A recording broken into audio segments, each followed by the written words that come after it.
pessoal, tudo bem? Prontos para mais uma aula? Então, vamos lá. Nosso tema de hoje são dois, tá? É a crise americana de 1929 e a ascensão dos regimes totalitários. Esse é o nosso capítulo 4, que nós estamos começando hoje, tá bom? Então, vamos lá. Meus queridos, eu trouxe aqui um esquema para vocês entenderem mais ou menos as causas da crise de 1929 e as principais consequências que ela trouxe para os Estados Unidos, mas também para o mundo, tá? Então, de modo geral, a gente está falando de um período compreendido entre a Primeira Guerra Mundial, que termina em 1918, e que vai até o início da Segunda Guerra Mundial, em 1939. Então, a gente está chamando aqui o período entre guerras e as principais características desse período no que diz respeito tanto ao continente da Europa, como também ao continente americano, tá bom? Bem, uma das características importantes que a gente vai observar é que nesse contexto de pós-Primeira Guerra Mundial, as nações viviam realidades bem diferentes. Então, enquanto a Europa estava em crise para se reerguer depois da guerra, as demais nações também, na América, perdão, elas passavam por um processo que, digamos assim, os Estados Unidos em especial, passavam por um processo de grande produção industrial, né, o que a gente chama de superprodução. E essa superprodução, ela tinha um mercado consumidor muito forte na Europa. Quando termina a Primeira Guerra Mundial, o mercado da Europa acaba se fechando para os Estados Unidos. Então, os Estados Unidos perdem uma parte considerável do seu mercado consumidor dentro da Europa. E aí esse processo de superprodução, que tanto acontecia na produção agrícola, né, como também na produção industrial, somado com a especulação da bolsa de valores, né, os valores das ações, elas acabam passando a oscilar muito, né, ou seja, o valor de mercado das empresas passa a ser alterado nesse processo, né, então as empresas elas vão começar a ter problemas para se manter no mercado, por quê? Na medida em que eles passaram a produzir muitas mercadorias e não tiveram mais um mercado consumidor tão amplo como tinha antes, essas mercadorias elas vão começar a se acumular, né? Vão começar a não ter escoamento, elas não vão sair do mercado interno. E aí os Estados Unidos começam a entrar em crise econômica, né? As empresas vão ter que baixar os preços, vão ter que perder uma margem de lucro considerável, e isso faz com que o valor dessas empresas no mercado de ações comece a oscilar, comece a diminuir. Bem, como característica também importante dessas causas, né, vocês estão vendo aí que tem alguns espaçozinhos para a gente preencher, o que acontece com o consumo, né? O consumo de mercadorias, ele acaba diminuindo, provocado pelo quê? O que faz com que esse consumo diminua? A saturação dos mercados internos, ou seja, muita mercadoria dentro do próprio país sendo vendida, porque o que era vendido na Europa deixou de ser vendido lá. Então, eles começaram a vender esses produtos dentro do próprio território. E não havia mercado consumidor dentro deles para consumir todas essas mercadorias produzidas, porque a produção não diminuiu, eles continuaram produzindo. Também devido à diminuição das exportações, né, já que a recuperação econômica estava em voga nesse período. Então, nesse contexto, a gente tem aí que a Europa deixa os Estados Unidos numa situação econômica crítica, porque para de comercializar em grande medida, em grande quantidade, né, com eles. O que vai acontecer com a oferta em relação à procura de mercadorias? Ela aumenta, ela diminui? Né? Então, olha só. Há uma maior oferta de mercadorias. Superprodução significa produzir cada vez mais. O que acontece com o estoque das empresas? Né? Se tem mais oferta do que tem procura, o estoque acaba acumulando mercadorias. E isso daí é o que entrou para a história como a crise de superprodução. Essa crise de superprodução ela tem consequências, né? E essas consequências elas trabalham dentro de um ciclo. Então a gente observa aí, a superprodução leva a uma diminuição dos preços, que por sua vez leva para uma crise bolsista, ou seja, na bolsa de valores de Nova York em específico, e a uma deflação, tá certo? Também, em relação aos lucros das empresas, essa diminuição dos preços vai causar, obviamente, uma diminuição dos lucros. As empresas elas vão ter que diminuir a margem de lucro. Então, se antes da crise o lucro era de 50% em cima do valor, eles vão começar a diminuir, vão baixar os preços e aí o lucro deles também diminui. Com a diminuição do lucro, o que vai acontecer com o estoque das mercadorias, aliás, com a falência das empresas? Ela vai fazer com que haja um maior número de desempregados. Ora, as empresas estão baixando o lucro, tem muita mercadoria que não está sendo vendida. Não faz sentido continuar produzindo tanto. Então, para não produzir cada vez mais, diminui-se o número de trabalhadores e com isso aumenta o desemprego. Mas se aumenta o desemprego, o poder de compra dessas pessoas, né, desses trabalhadores, vai cair. Isso gera uma crise social muito profunda. Por quê? Porque além do desemprego desse trabalhador, ele não pode mais consumir e isso agrava também as empresas, a crise econômica dessas empresas. Isso leva a uma diminuição do consumo natural. Se eu não tenho mais dinheiro, se eu não tenho mais salário, eu não posso sair por aí comprando, né, as coisas que muitas vezes eu comprava por uma necessidade mais, digamos assim, supérflua, né? Eu deixo para comprar somente o básico, alimentação, medicação, essas coisas que são essenciais à vida. E aí, automaticamente, há um aumento nos estoques, ou seja, continua se aumentando a produção? Não. Mas, em compensação, o consumo diminuiu. Então, se o consumo diminuiu, aquilo que estava sendo produzido agora sobra cada vez mais. E com esse aumento, né, do acúmulo de mercadorias, acontece a baixa dos preços. Então, isso é um ciclo vicioso, né? Aumenta, então, a crise econômica, aumenta, então, a crise financeira, mas isso não só na questão social. Por exemplo, com relação aos bancos. As empresas que pediam dinheiro emprestado aos bancos, elas vão ter maior dificuldade em conseguir esses empréstimos agora. Desculpa, gente, deixa eu voltar aqui. Pronto.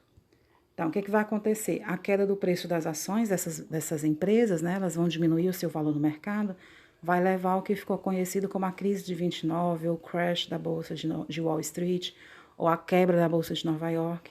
Isso vai levar os bancos à falência, por quê? Porque os bancos deixaram de receber o dinheiro que já havia emprestado para essas empresas, né? Então, havia um empréstimo já rolando aí entre bancos e empresas, e com a falta, né, de mercado consumidor, as empresas perdendo dinheiro, elas param de pagar os empréstimos bancários.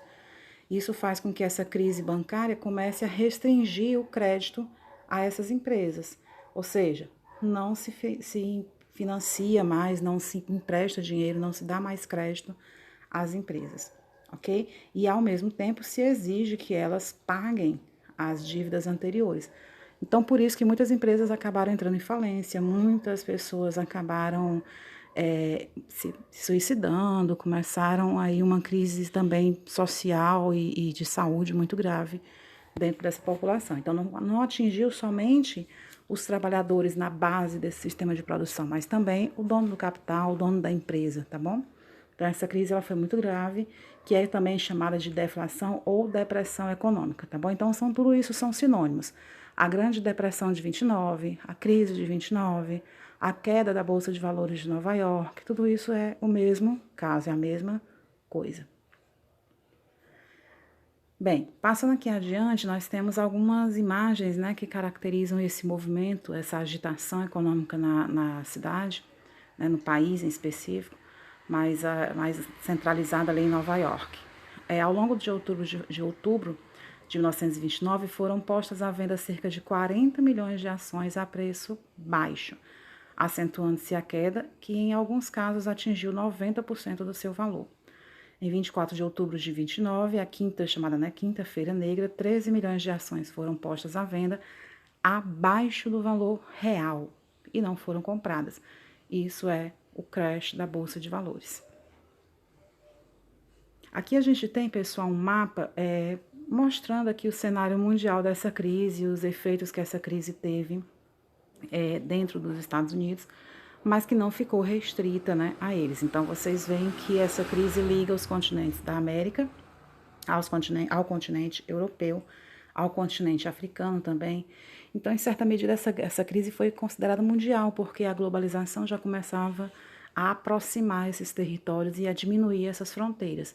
Um caso bem claro disso, por exemplo, é aqui no Brasil, né? Os Estados Unidos era o nosso principal comprador de café.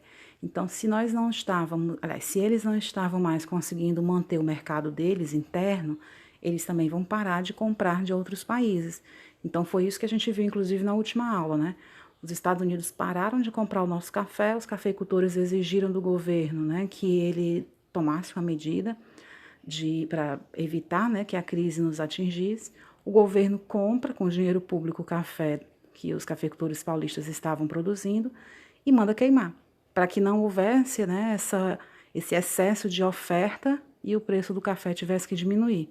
Então, o café que teoricamente seria vendido para os Estados Unidos foi queimado para que o Brasil não tivesse uma perda na questão do preço desse café. Os cafeicultores, né, não tivessem essa perda, porque o Brasil, de modo geral, perdeu porque gastou dinheiro público para jogar fora.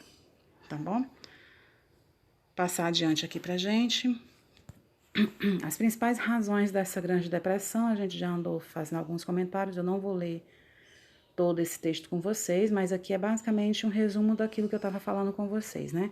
A retirada, quais são as principais razões? A retirada dos capitais americanos na Europa, eles deixam de investir dinheiro na Europa, até porque os Estados Unidos financiou a reconstrução de alguns países europeus depois da Primeira Guerra Mundial. A retração do comércio mundial, ou seja, eles param de comercializar ou diminuem o comércio com outros países. E aí que vocês têm aqui o exemplo do café no Brasil, da lã na Austrália, dos cereais na Argentina, tá bom? A gente cita sempre o caso do Brasil porque é a nossa realidade, mas a mesma coisa os Estados Unidos fizeram com outros países, deixaram de comprar mercadorias de outros países. Aqui a gente tem principalmente os efeitos dessa crise, né, dentro da classe social mais, digamos assim, mais afetada. Então, as principais vítimas, né, os acionistas que entraram em crise porque não conseguiam valores, digamos assim, justos para suas mercadorias, os bancos que vão falir, vão abrir falência, cerca de 5 mil entre esses 3 anos aí, de 29 a 32. As pequenas e médias empresas também vão abrir falência, os agricultores e a classe média também entram em crise. Por quê? Porque eles perdem as poupanças que tinham dentro dos bancos, os bancos não conseguiram o pagamento dos empréstimos que as empresas fizeram, e, ao mesmo tempo, eles pegaram o dinheiro que estava reservado, né, nas poupanças e gastaram esse dinheiro para cobrir essas despesas. Obviamente, os desempregados mais fortes aí que foram afetados são da classe mais baixa, né, da classe média.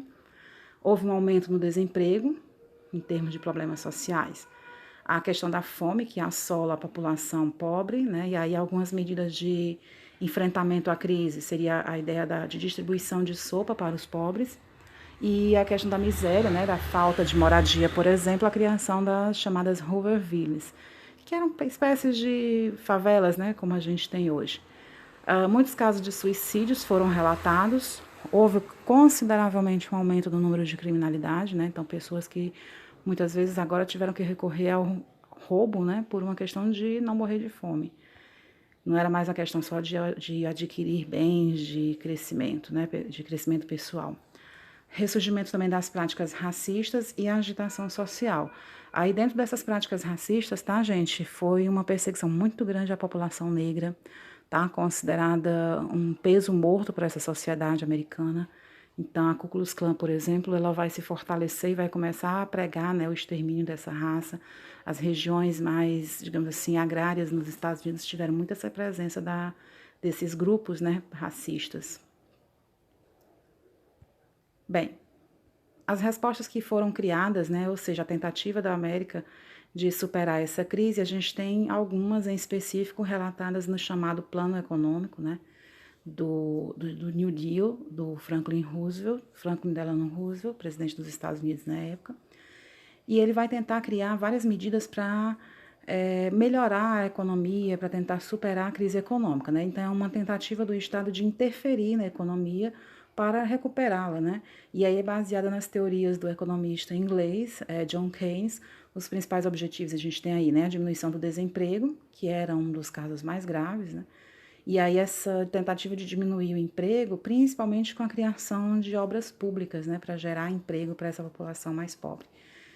Também para aumentar o desemprego, aliás, desculpa, para aumentar o poder de compra e como tal o consumo, né? Então, diminuindo o desemprego, dando trabalho para as pessoas, eu vou passar automaticamente a aumentar o consumo.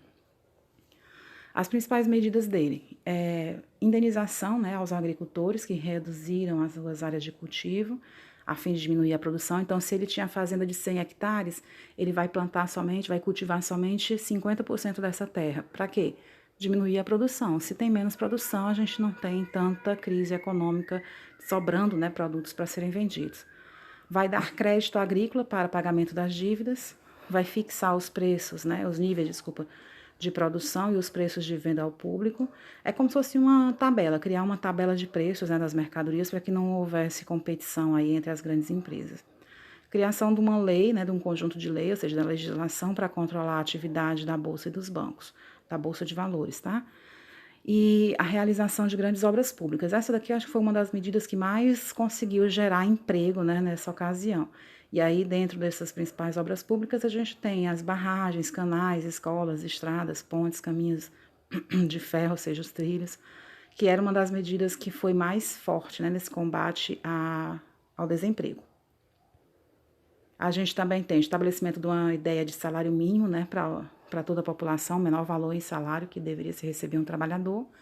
A criação do welfare state, que é o estado de providência, ou seja, é um estado de bem-estar social, uma segurança, né, para a sociedade.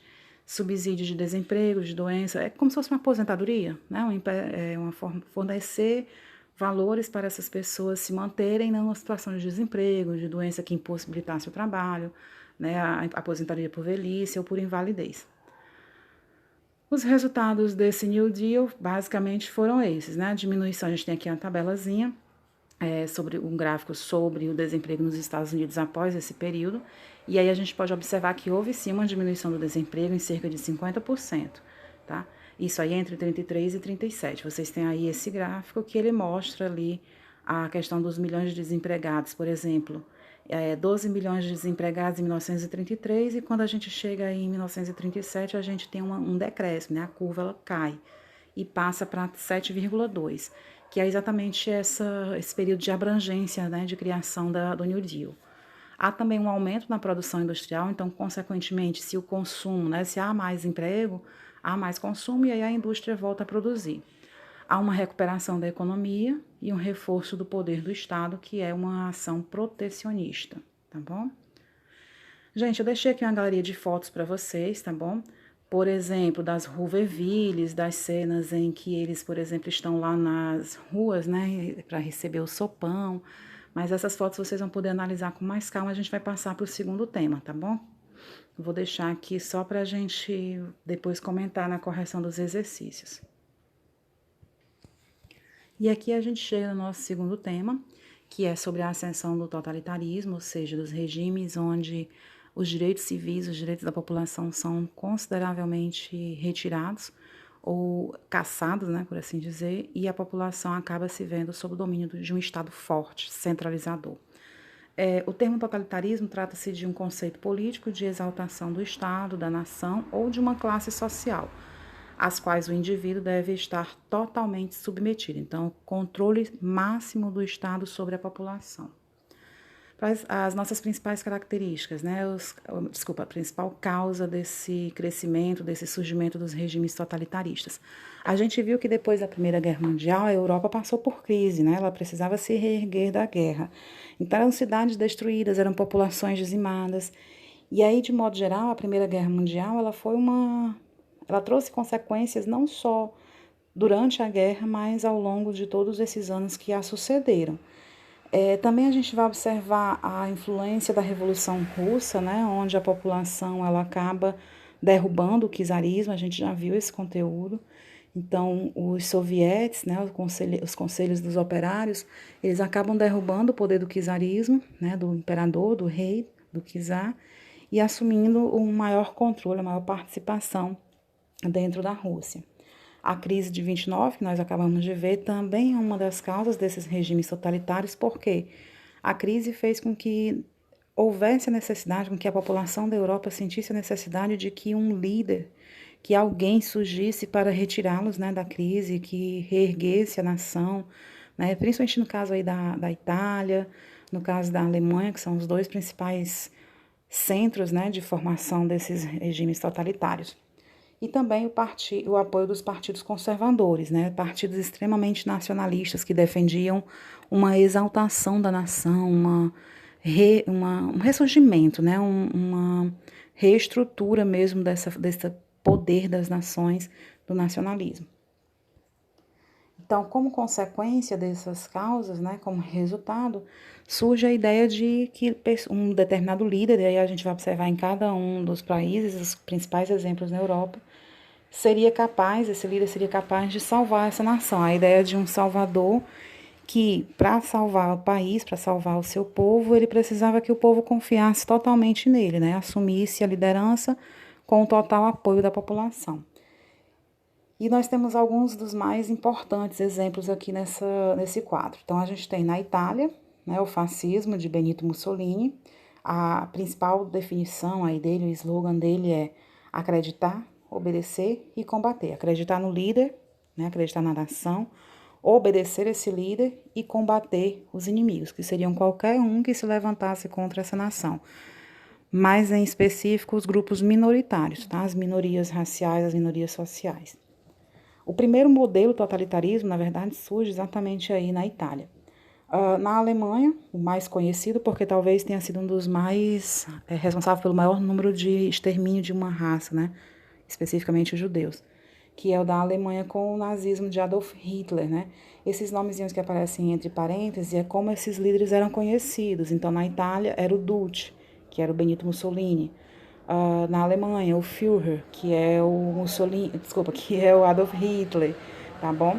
E aí vocês têm o principal slogan dele, que é um povo, um império, um chefe.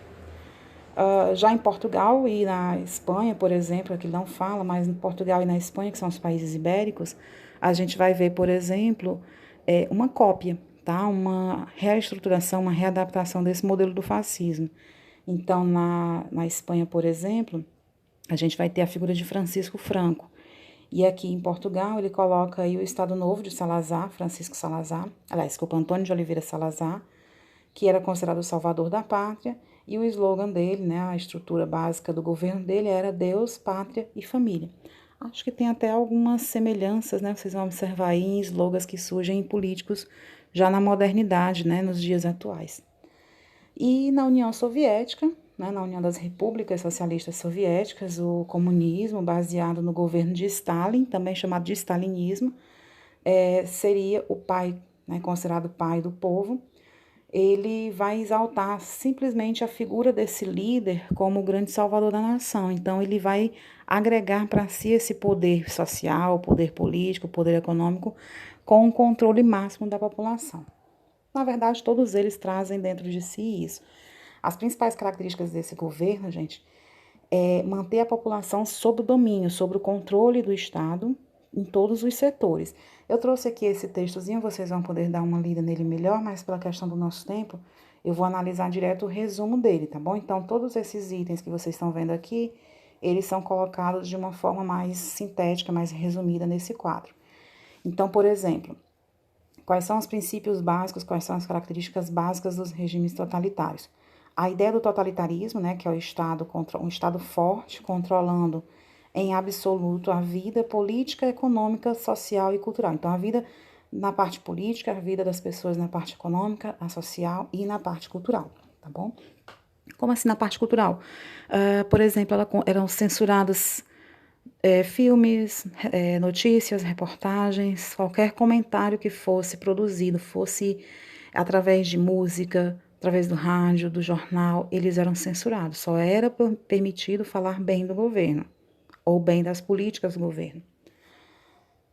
O nacionalismo, né, a ideia de que a nação ela é forte, ela é soberana, ela é superior a todas as outras. Então, essa ideia do nacionalismo, né, basicamente na defesa dos valores nacionais, que sustentam as diferenças entre povos e nações e que conduz a atitudes de desrespeito, agressividade e violência de uma nação para com a outra. Então, se eu sou um ultranacionalista, por exemplo, tudo que vem de uma outra nação, para mim, é considerado inferior, tá bom? É daí que se baseia, por exemplo, o arianismo do Adolf Hitler, né, na Alemanha. O arianismo é dizer que a raça ariana, que o povo de origem ariana, é superior a todos os demais. E, portanto, nós devemos preservar essa raça. Não podemos fazer ou permitir que haja uma mistura racial. Não podemos permitir que a raça ariana se misture, né, se miscigene com uma outra raça. Então, eles vão perseguir negros, eles vão perseguir judeus, porque eles não querem misturar essas duas raças, tá bom? A questão do autoritarismo. Isso é muito forte, né? A autoridade do Estado ela é presente em todas as áreas, né, no totalitarismo, e o autoritarismo garante maiores poderes para que ele haja, né, para que o líder ou o grupo que está no poder haja conforme esses interesses. Então, esse autoritarismo ele vai ser mostrado, né, numa recusa à existência do parlamento. Né? Eles eram antiparlamentaristas, cabendo ao governo o controle das instituições. Então, o governo controlava inclusive os sindicatos dos trabalhadores. Então, não haveria necessidade de haver um conflito de classes, porque o Estado controla tudo.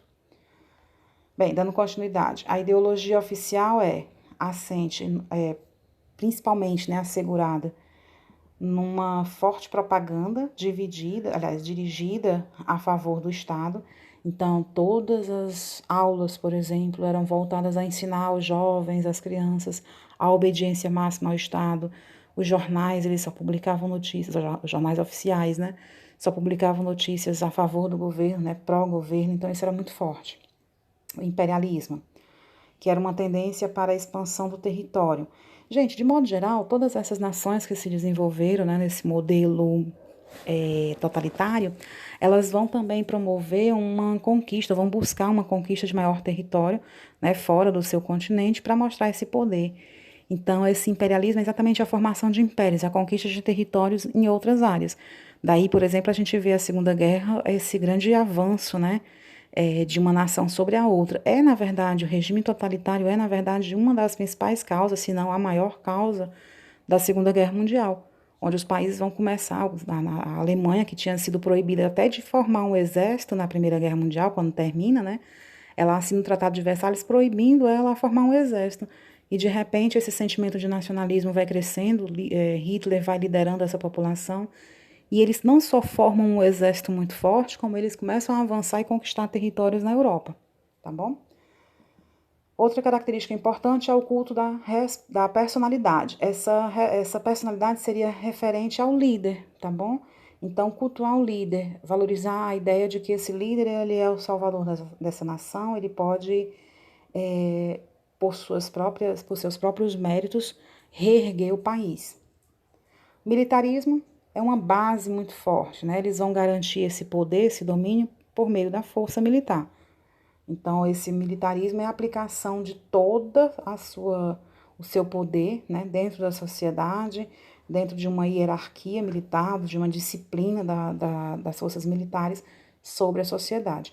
Então, de repente, você estava aqui numa sala de aula ou numa conversa entre amigos e se surge uma crítica ao governo, no dia seguinte você não é mais visto, você desaparece ou é encontrado somente seu corpo, porque no dia anterior você falou mal do governo e dentro da roda de pessoas na qual você se encontrava havia alguém que denuncia você para o governo, ok? E o corporativismo, que é a forma de organização antidemocrática, ou seja, que não apoia o modelo de democracia, que agrupa padrões e operários, desculpa, e registra os seus interesses, evitando assim conflitos sociais. É um controle mais forte do Estado sobre a presença dos sindicatos, né? Se você observar bem, o sindicato deveria preservar os direitos do trabalhador, né? Para evitar conflitos entre o trabalhador, para resolver melhor conflitos entre o trabalhador e o empregador. Então, nos regimes totalitários, a figura digamos assim, desse conciliador passa a ser o próprio Estado. Ele tem que controlar, ele tem que organizar essas relações para impedir qualquer conflito. Ok? Meus queridos, nós passamos um pouquinho do nosso tempo, mas é porque são dois conteúdos dentro um do outro. Tem muita coisa que a gente vai precisar ainda comentar e na nossa próxima aula a gente vai fazer essas devidas observações. Espero que vocês tenham compreendido o básico desse conteúdo. Deem uma lida maior nesse material, pesquisem na internet, pesquisem em livros, respondam ao nosso formulário que vai estar disponível para vocês e a gente se encontra na próxima aula, tá bom? Fiquem todos bem, até lá!